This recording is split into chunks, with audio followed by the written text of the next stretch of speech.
Have you ever stopped to wonder what history actually looked like? Through the eyes of a child? Yeah, let's forget the kings and the epic battles for a minute. Today, we're going to step back in time and see the world the way they did, all the way from the Ice Age to the great empires. Let's get into it. We kind of think of childhood as this modern thing, right? A special time for protected play and school. But was it always like that? We're about to peel back the layers of history and find out what life was really like for kids thousands of years ago. And this just sums up the whole journey perfectly, doesn't it? On one side, you've got Roman dice carved out of bone. On the other, a handheld video game. I mean, the technology is just worlds apart, but that impulse, that simple, universal joy of playing a game, that's a thread that connects kids across all of time. Okay, so our journey starts deep, deep in the past. We're talking nearly 17,000 years ago, during the last great ice age. This was a world not of comfort, but of pure survival. I want you to meet Taya. She's 10 years old, and she lives on the frozen plains of what we now call Ukraine. And get this, she lives in a village where the huts themselves are built from the bones and tusks of woolly mammoths, these absolute giants that just roam her world. So what's a day in the life for Taya? Well, first off, she's wrapped in thick animal hides just to fight off that biting cold. But there's no school, no real separation between work and life. Her entire existence is about contributing. She's helping to cook, preparing skins for clothing, gathering firewood for the hearth that is literally the center of her family's survival. In Taya's world, every single person, including a 10-year-old girl, was absolutely essential. And that's a fair question, right? How on earth could we know this? This isn't just some fantasy story. We know about Taya's world because of some really incredible discoveries that give us a direct window into her life. And here it is. This is how we know.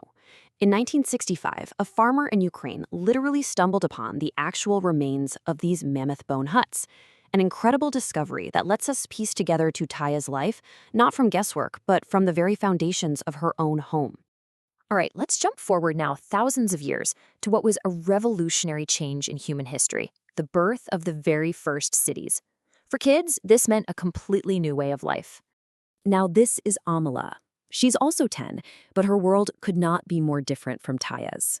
She lives in Mohenjo-Daro, a bustling, carefully planned city in the Indus Valley. No mammoths here, just busy streets, lively markets, and houses made from standardized mud bricks. Amala's life is all about commerce and community. She's helping her mom at the family shop, watching traders from faraway lands use these intricate stone seals to mark their cargo. She's wearing woven cotton, not animal hides, and she plays with manufactured toys like wheeled carts and pottery whistles. Her city even had a sophisticated system of drains, an unbelievable innovation that points to a life that was healthier and way more organized. But city life wasn't the only reality, not by a long shot. Just a few centuries later, over in ancient Egypt, a boy named Mainacht had a very, very different experience. His childhood was defined by one thing: hard, back-breaking labor under a blazing hot sun. So, as the son of a poor farmer, Mainacht's place was in the fields along the Nile. His days were spent cutting barley with a simple sickle, a wooden handle with a flint blade.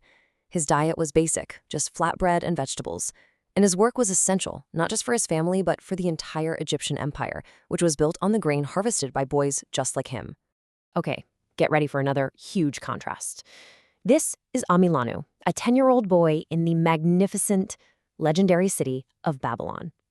His father is a scribe, and in a complex empire that ran on records and laws, that was a pretty important job. And it meant Amilanu got to do something Mainacht never could. He got to go to school. For Amilanu, the game changer was the power of writing. He was learning cuneiform, pressing a reed stylus into a wet clay tablet to create these incredible wedge-shaped marks.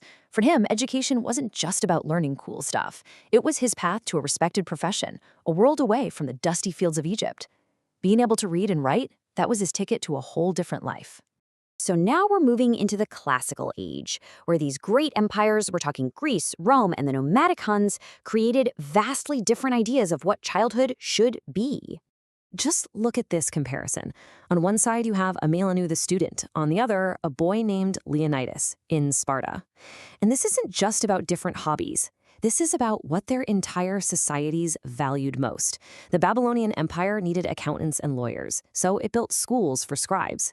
The Spartan city-state needed soldiers, so it built an education system designed from the ground up to produce the perfect warrior. For Leonidas, childhood meant leaving home at age 7 to enter the Agage, Sparta's notoriously brutal military training academy.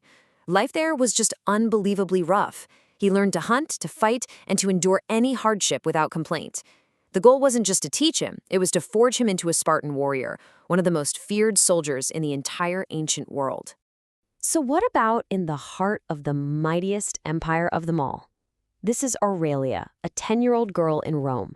Her family is poor, and they live crammed into a tiny apartment block. Her days are just filled with the chores that keep her family going, hauling water from the public fountain, cleaning, and looking after her younger siblings, all amidst the nonstop noise and chaos of the city streets. Now, with all this work and training, you have to wonder, did kids still get to play? Oh, absolutely. And this timeline is just fascinating. From rattling Egyptian balls to Roman dolls and little Viking wooden horses, that fundamental need for play is always there.